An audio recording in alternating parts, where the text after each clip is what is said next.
श्री सूत जी कहते हैं, शौनक जी, देवर्षि नारद के जन्म और साधना की बात सुनकर सत्यवती नंदन भगवान श्री व्यास जी ने उनसे फिर यह प्रश्न किया।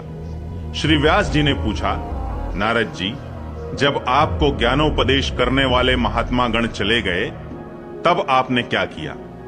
उस समय तो आपकी अवस्था बहुत छोटी थी।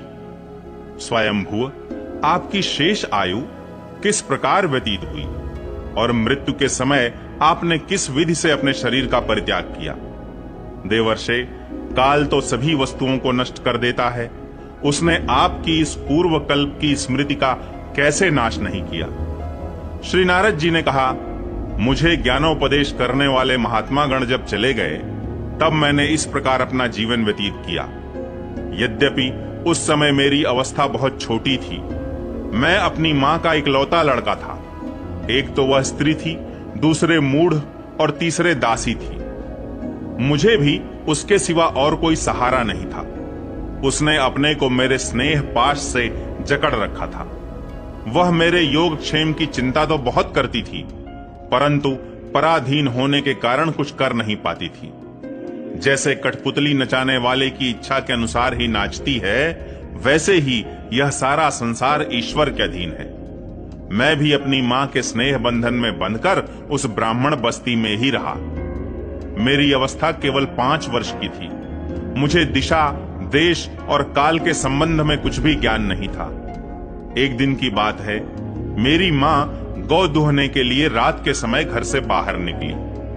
रास्ते में उसके पैर से सांप छू गया। उसने उस बेचारी को डस लिया। उस सांप का क्या दोष? काल की ऐसी ही प्रेरणा थी। मैंने समझा भक्तों का मंगल चाहने वाले भगवान का यह भी एक अनुग्रह ही है।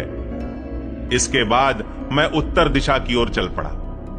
उस ओर मार्ग में मुझे अनेकों धन धान्य से संपन्न देश, नगर, गांव, अहीरों की चलती फिरती बस्तियां, खाने, खेड़े, नदी और पर्वतों के तटवर्ती पड़ाव, वाटिकाएं, वन, उपवन और रंग बिरंगी धातुओं से युक्त विचित्र पर्वत दिखाई पड़े। कहीं कहीं जंगली वृक्ष थे जिनकी बड़ी बड़ी शाखाएं हाथियों ने तोड़ डाली थी। शीतल जल से भरे हुए जलाशय थे जिनमें देवताओं के काम आने वाले कमल थे। उन पर पक्षी तरह तरह की बोली बोल रहे थे और भौरे मंडरा रहे थे। यह सब देखता हुआ मैं आगे बढ़ा। मैं अकेला ही था। इतना लंबा मार्ग तय करने पर मैंने एक घोर गहन जंगल देखा। उसमें नरकट, बांस, सेंठा, कुश, कीचक आदि खड़े थे। उसकी लंबाई चौड़ाई भी बहुत थी और वह सांप, उल्लू, सियार आदि भयंकर जीवों का घर हो रहा था।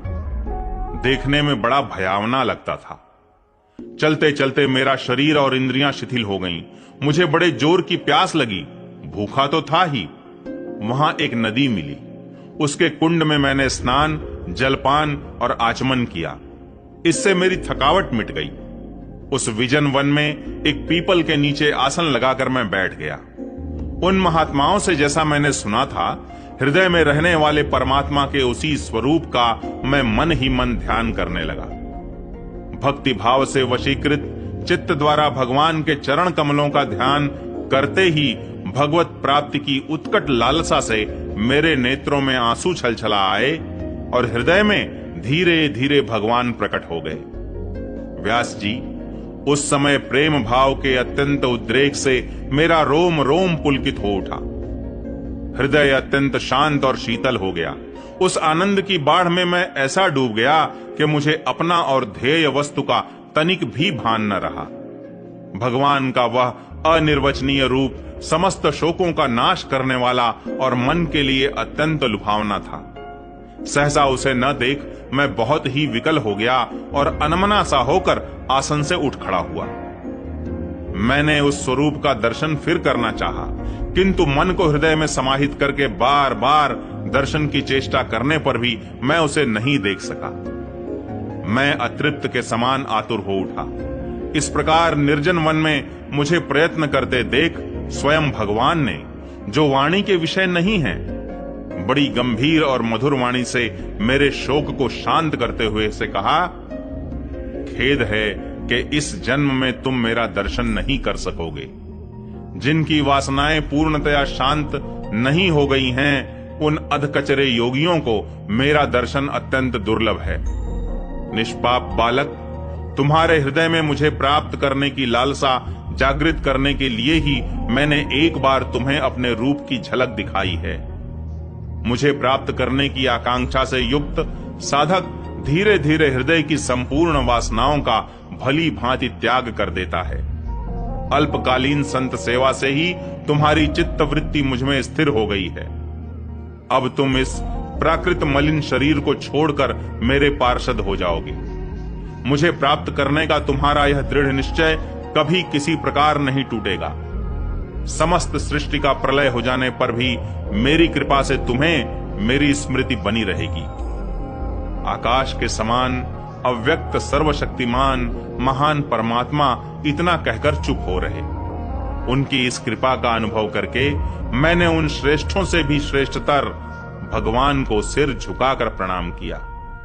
तभी से मैं लज्जा संकोच छोड़कर भगवान के अत्यंत रहस्यमय और मंगलमय मधुर नामों और लीलाओं का कीर्तन और स्मरण करने लगा।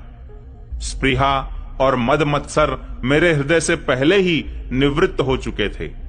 अब मैं आनंद से काल की प्रतीक्षा करता हुआ पृथ्वी पर विचरने लगा। व्यास जी, इस प्रकार भगवान की कृपा से मेरा हृदय शुद्ध हो गया, आसक्ति मिट गई और मैं श्री कृष्ण परायण हो गया। कुछ समय बाद जैसे यकायक बिजली कौंध जाती है, वैसे ही अपने समय पर मेरी मृत्यु आ गई। मुझे शुद्ध भगवत पार्षद शरीर प्राप्त होने का अवसर आने पर प्रारब्ध कर्म समाप्त हो जाने के कारण पांच भौतिक शरीर नष्ट हो गया।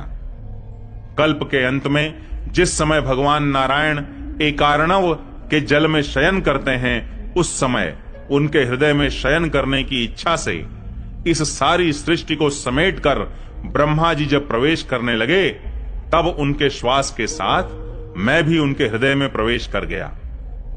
1 सहस्त्र चतुर्युगी बीत जाने पर जब ब्रह्मा जगे और उन्होंने सृष्टि करने की इच्छा की, तब उनकी इंद्रियों से मरीचि आदि ऋषियों के साथ मैं भी प्रकट हो गया। तभी से मैं भगवान की कृपा से वैकुंठादि में और तीनों लोकों में बाहर और भीतर बिना रोक टोक विचरण किया करता हूं। मेरे जीवन का व्रत भगवत भजन अखंड रूप से चलता रहता है। भगवान की दी हुई इस स्वर ब्रह्म से विभूषित वीणा पर तान छेड़कर मैं उनकी लीलाओं का गान करता हुआ सारे संसार में विचरता हूं। जब मैं उनकी लीलाओं का गान करने लगता हूं, तब वे प्रभु, जिनके चरण कमल समस्त तीर्थों के उद्गम स्थान हैं और जिनका यशोगान मुझे बहुत ही प्रिय लगता है, बुलाए हुए की भांति तुरंत मेरे हृदय में आकर दर्शन दे देते हैं। जिन लोगों का चित्त निरंतर विषय भोगों की कामना से आतुर हो रहा है, उनके लिए भगवान की लीलाओं का कीर्तन संसार सागर से पार जाने का जहाज है। यह मेरा अपना अनुभव है। काम और लोभ की चोट से बार बार घायल हुआ हृदय श्री कृष्ण सेवा से जैसी प्रत्यक्ष शांति का अनुभव करता है, यम नियम आदि योग मार्गों से वैसी शांति नहीं मिल सकती। व्यास जी, आप निष्पाप हैं।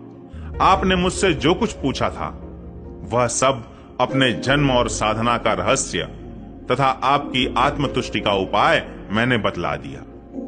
श्री सूत जी कहते हैं, शौनकादि ऋषियों, देवर्षि नारद ने व्यास जी से इस प्रकार कहकर जाने की अनुमति ली और वीणा बजाते हुए स्वच्छंद विचरण करने के लिए वे चल पड़े। आहा, ये देवर्षि नारद धन्य हैं, क्योंकि ये शारंग पाणी भगवान की कीर्ति को अपनी वीणा पर गा गाकर स्वयं तो आनंद मग्न होते ही हैं, साथ साथ इस त्रिता प्रतप्त जगत को भी आनंदित करते रहते हैं।